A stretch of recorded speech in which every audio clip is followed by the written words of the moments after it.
Bismillahirrahmanirrahim. Hello and very good morning to all of you. I hope you are safe and sound. Welcome to Millie's Telegram classes. This is the grammar lesson for elementary level part 2. In this lesson today, we're going to talk about the usages of simple present tense. Now, before I start the usages, I want you to do some exercises. So let's do the first one. Change the following sentences to questions.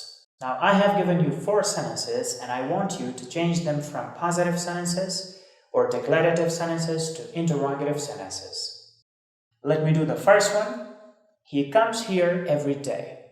In this sentence, the subject is he and it's a singular subject. And as you all know, with singular subjects in simple present tense, we use this auxiliary verb does.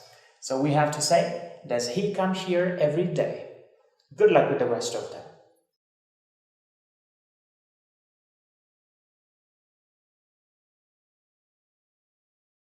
Alright, now let's talk about the answers. Number 2, she cleans the room every day. Does she clean the room every day? 3, he washes the car every Friday. Does he wash the car every Friday? 4, we speak English. Do we speak English? Let's do another oral exercise. Here you have to change the following sentences to negative.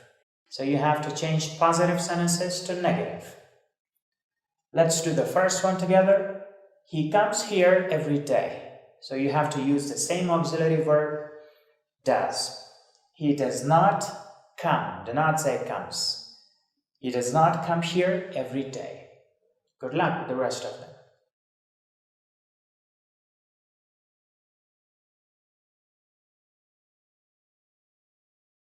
So let's discuss what the answers are. 2, she cleans the room every day. She does not or doesn't clean the room every day. 3, he washes the car every Friday. He does not or doesn't wash the car every Friday. 4, we speak English. We do not or don't speak English. Oral exercise number 3, change the following sentences to negative interrogative. Here, you have to change positive sentences to negative interrogative. Now remember, as you all know, we have 2 types of negative interrogative, the formal one and the informal one. You can change it to either one of them.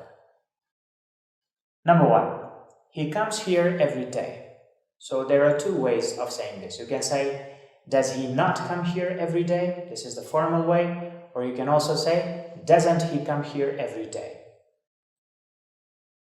Let's do the rest of them.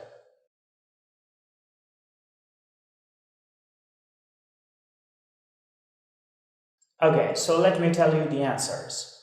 Number 2, she cleans the room every day. Doesn't she clean the room every day? Or does she not clean the room every day?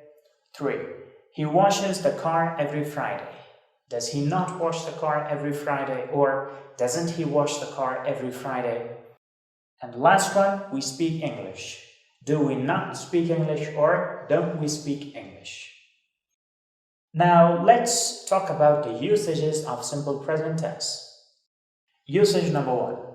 It is used to show an action that happens regularly or every day. This is the most common usage of simple present tense. We can use simple present tense to talk about an action that happens every day or daily. For example, I teach simple present tense. Now this is a regular action of mine that I teach simple present tense.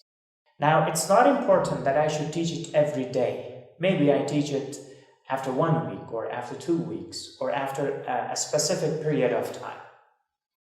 Next example, they respect their parents. Now this is something regular or it's their routine to respect their parents.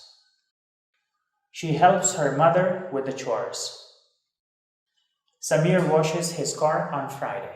Now every Friday it is his regular action that he washes his car. Usage number 2. We use simple present tense to talk about habits of someone. Now secondly, we can use the simple present tense to talk about a habit. For example, Shabnam chews gum in the class. Now this is her habit, that she chews gum in the class. Here, I'm not talking about the fact that it happens every day. I'm just saying that it is her habit. Number 2, some people snore at night. Now this is some people's habit, a natural habit, to snore at night. He comes to office late. We play chess every week. Usage number 3. We use simple present tense to talk about general and universal facts. Now, facts have 2 types. One is a general fact and the other is a universal fact. The difference between a general and universal fact is pretty obvious. When I say general fact, it means a fact that is changeable with the passage of time. It can be changed. For example, if I say, Ashraf Ghani is the president of Afghanistan. Now, Ashraf Ghani will not be the president of Afghanistan forever. This is a fact in the present, but this is called a general fact because it is not permanent. On the other hand, a universal fact is not changeable. For example, if I say milk is white. Now, milk was white 10 years ago, 100 years ago, and it will be white till the end of the world. If I say, for example, Allah is one. Now, Allah was one, Allah is one, and Allah will be one. That's called a universal fact. In simple terms, a universal fact is unchangeable, and a general fact is changeable. For example, Allah is most merciful and compassionate. Now, this is a universal fact. Allah was compassionate and merciful. He is and He will be. Number 2, the sun rises in the east. Now, till the end of the world, the sun will rise in the east. And this is a fact. We know it as universal fact. She is young and healthy. Now, this is called a general fact because she will not be healthy forever. For now, it is a fact that she is young and healthy, but maybe after 1 year or 2 years or some time, she will not be young and healthy. Number 4, we study in base 1. Now this is a general fact because it is changeable. We're not going to study in base 1 forever. We're going to study in base 1 for 1 month or so, and then after that we're going to start base 2. Now these 2 examples are for general fact and these 2 examples are for universal fact. This concludes our session for today. Do not forget that there is an exercise on the same lesson. This was just a short version of our today's lesson. The same lesson is taught in complete details in our regular classes. Thank you very much for watching.